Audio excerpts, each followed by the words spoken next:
What's up, everyone? Welcome to They Asked, So I Answered, Part 4. Moving along on these, I kind of like this series. I like, listening to people that I'm subscribed to and seeing if they ask questions of their subscribers and, doing a video reply. I think I'm really starting to enjoy it. I'm really starting to listen very closely to the commentary so I could pull any questions out that they have. So, and I'm getting a lot of positive feedback from it. And from other YouTubers, I'm getting, they find out I'm doing it and they're saying, yeah, man, that's cool, no problem. They prefer that, a video reply and, just that interaction is pretty cool. So, and it's not something that I really see anybody else doing. So I hope it's something that can kind of, maybe get me a little bit forward. So if you're listening, please, throw a like on it, give me a comment. I love interacting. Hit me up on Twitter. But for now, let's get into it. So the gameplay in the background, Black Ops 3 beta, pretty nice gameplay. Got a couple of nice little streaks going. It doesn't look so well in some parts of it, but then I get a little bit of a nice streak going. So the first question that I'm going to answer is coming from Mr. 21 Motherfucking 5, Mr. Jive Turkey, who asked in one of his videos, the link will be in the description, favorite COD ever. And that's a pretty, interesting. Now, he has favorite COD, and I know Jive himself has his favorite COD, and then he has a COD that's most fun. For me, and it's interesting that the other day I also saw Drifter did his top 10 CODs, and I'm going to have to agree with Drifter, where my favorite COD of all time is going to be COD 4. And really just for the fact of how fun it was, and it was just different. It was just that feeling that you didn't have before. It's like that, first time you grab a pair of tits, or, the first time the kids still believe in Santa, and they come down Christmas morning and they see the gifts there. That's what Call of Duty 4 felt like to me. It was fun. You got to talk shit on the mic. Now, previously, before that, I was doing a little bit of that with Resistance Fall of Man and SOCOM. But COD 4 was just a different feel.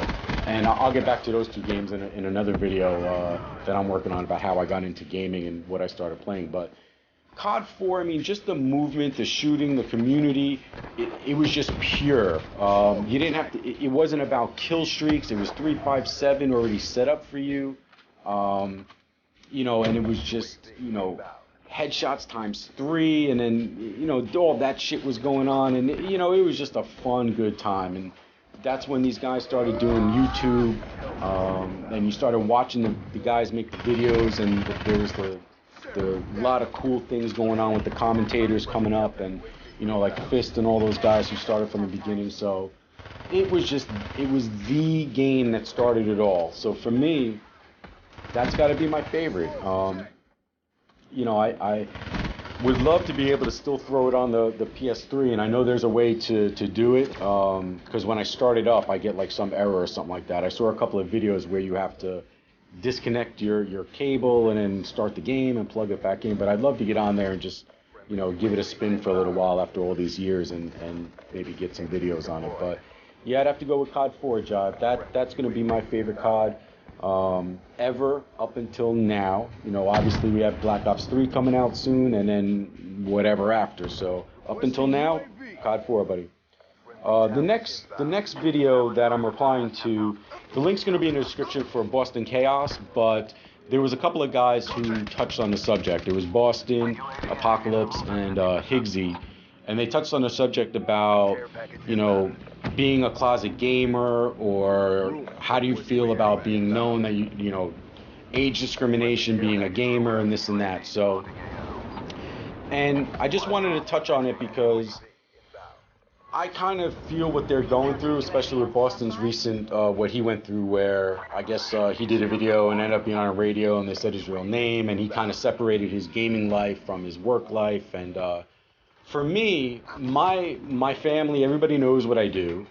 I'm at work, everybody knows I game. They know I do YouTube videos. The gotcha is nobody knows my screen names, nobody knows who I am, so nobody can really see it. And I keep it that way because I don't want somebody to say something stupid in my comments. I don't want somebody to put my real name out there. I don't want something like that to happen. While I'm not worried about the people I know. I'm more worried about the people that I don't know getting my name and address and all. Not like I'm a big YouTuber, they're gonna come and do something, but there are some stupid people out there that, you know, that's what I'm really protecting myself against, and my family. But you know, and I'm sure there's ways people can get that info, but that that's one of the reasons why I'm not really, you know, I could have probably double the amount of subscribers I have on my YouTube channel if I just told my friends, hey, here's my channel, go subscribe.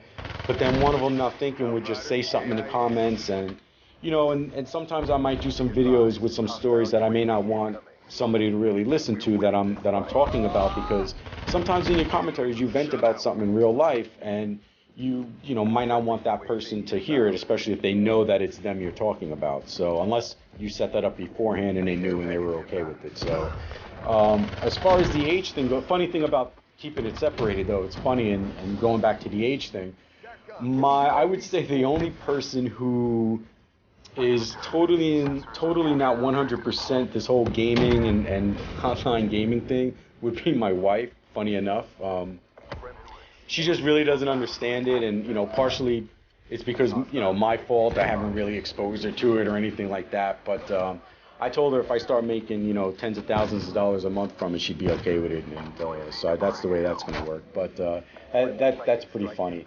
You know, I would love to do like a con with her and get her on the mic and start asking her questions and everything. And it probably would be funny as hell, her calling me an asshole for doing this and how stupid it is that I'm 40 years old and I'm up until, you know, 10:30 at night playing video games. And God forbid I go to midnight one night, I got to hear it the next morning. But that's just the way it goes. But as far as the guys at work, I mean, they all know that I do it. You know, they kind of have an inkling as to what my screen name is, but they don't really, you know, interact with me on Twitter or on YouTube under the screen names that I use for it. So, and again, the reason why I don't, and maybe I should, maybe I get some more subscribers and some more followers, and, you know, maybe build up a base with these guys, because there are a couple of them that do gaming. I don't think they do YouTube, but a couple of the guys do FIFA and stuff like that, more sports-orientated games. But that's really why I can see where a lot of these comments are coming from, where you like to keep it separated, and is it age discrimination? I mean, a lot of the people my age, they could care less that I game. 80% of them game themselves, regardless of what the system is. So for me, I don't really hear too much about that. So that's my answer to that, guys. Well, the video in the back's coming to an end. Again, please leave me a like, leave me a comment. The links to both videos that I answered will be in the description. And I'm looking forward to talking to you guys again on the next video, and I'm always scouring through who I'm subbed to get some more questions for the next video. So take it easy, guys. Later.